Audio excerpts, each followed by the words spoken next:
fears as protesters gather in Bangkok calling for democratic reform and the release of prisoners. Four protest leaders have been jailed since the 9th of February when they were refused bail on sedition and lèse-majesté charges.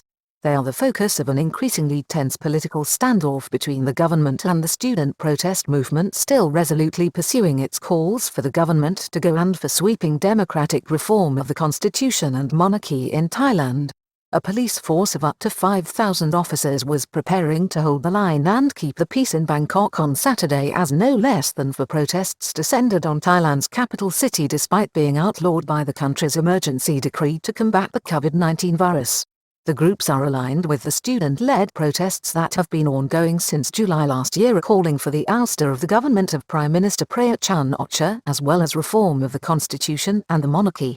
The groups are also calling for the release of four key protest leaders held in prison since being denied bail on the 9th of February last. The chief of the Metropolitan Police Bureau, Police Lieutenant General Pakapongpong Patra, told reporters on Saturday his main concern was the Redem movement, which is holding its protest outside the criminal court in Bangkok. On Saturday, razor wire was erected within the precincts of the court, although no extra security measures were requested by court officials. There was palpable tension in Bangkok on Saturday as four protest groups descended on the capital city.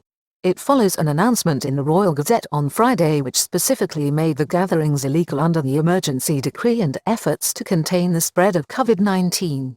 The outburst of violence in a protest last Sunday in which protesters used slingshots to fire stones at police lines and threw explosive fireworks leading to retaliation with the use of rubber bullets, has caused tensions between authorities and the protest movement to soar. Increasing significance of four jail protest leaders. The increasing significance of the four key protest leaders Parit Chiwak, Anon Nampa, Patiwat Sirai Mansomayat Pruksakezemzak, jailed after being denied bail on lèse-majesté charges on the 9th of February last, and the act of arson committed by Thai music star Ami the Bottom Blues on a portrait of the Thai monarch outside Klong Pram Central Prison last Sunday have added to concerns which are being expressed by leaders on both sides of the political divide in Thailand. Girlfriend of singer who committed arson on the king's portrait arrested. Band singer arrested on arson, lèse-majesté charges after burning the Thai king's portrait. The four leaders have been denied bail in successive court hearings since the court affirmed that the four represented a flight risk and have shown a strong propensity to reoffend by committing the same criminal acts. Up to 5,000 police officers being deployed as police commissioner says Saturday's protests are illegal. On Saturday, the National Police Commissioner, Police General Su Wajang Yodsuk, revealed plans to deploy up to 5,000 officers in the city to deal with the four events. The top police officer who personally took part in last Sunday's operation outside the compound of the 1st Infantry Regiment on Vidhavadi Rangsit Road in Bangkok and who vigorously defended the actions of his officers this week, has pointed out that all four rallies are illegal under the emergency decree. Main concern is the protest outside the criminal court. The four groups protesting are gathering at different parts of the city. They are Redem, which was the main concern of police on Saturday according to the Metropolitan Police Bureau Chief, Police Lieutenant General Pakapongpong Patra. That group is thought to be gathering outside the criminal court in Bangkok, where some additional barriers have been set up including razor wire. However, the senior officer emphasized the need for police to stay calm and show restraint where possible. Riot police have been instructed to strictly follow crowd control measures and not to take any excessive action that is beyond the scope of the law, Police Lieutenant General Pakapong disclosed.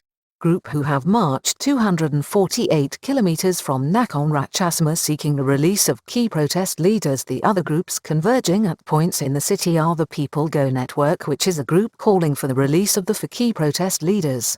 They set off from Nakhon Ratchasima on the 16th of February last on a 248-kilometer trek to Bangkok.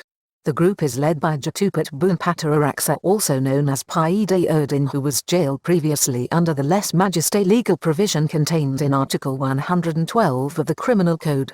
His followers are to meet at the Rangsit Market in the city and march to Kasetsat University. The third gathering will be held by Arkiva Mayao Fadat Khan, a group representing vocational students calling for more democracy who will converge on Democracy Monument near Richardamnon Road. The fourth group is Ploy Phun Reo, meaning Release Our Friends, which is due to march on the Bang Ken district of Bangkok. Veteran street protester expresses concern at leadership seen at these protests and warns of danger. It comes as Jatuporn Promthan, a veteran of street protests and the chairman of the United Front for Democracy Against Dictatorship, has warned the nature of these protests with fluid leadership makes them vulnerable to being uncontrollable. Mr. Jatuporn has, since last year, consistently warned of the radical nature of these student-led protests. He has disagreed with linking the protests to commentary on the monarchy and has advocated that the movement should focus their campaign on opposing the government of Prime Minister Prayut Chan-o-cha. Policemen with the virus at last Sunday's clash. The threat of the rallies to efforts to contain the spread of the COVID-19 virus has also been highlighted by authorities in recent days when it was revealed that a police officer who took part in last Sunday's riots tested positive for COVID-19. Police Senior Sergeant Major Somayat Nuam Charon had picked up the virus before Sunday's riot while visiting Samut Sakhon. An investigation later discerned arrest of a man with homemade guns and bomb spheres were also stoked on Friday when police arrested a 43-year-old man driving an SUV on the motorway near the Pathumwan intersection in Bangkok. The man named as Pichit Kunkum Heen was stopped after he was observed driving erratically. Inside his vehicle, officers found improvised explosive devices, homemade handguns and a scope. He was taken to Pathumwan police station for questioning. Officers say the arrested man was incoherent when questioned, leading them to examine the possibility he may have mental health issues. They have provisionally formed the view that his actions were not politically motivated.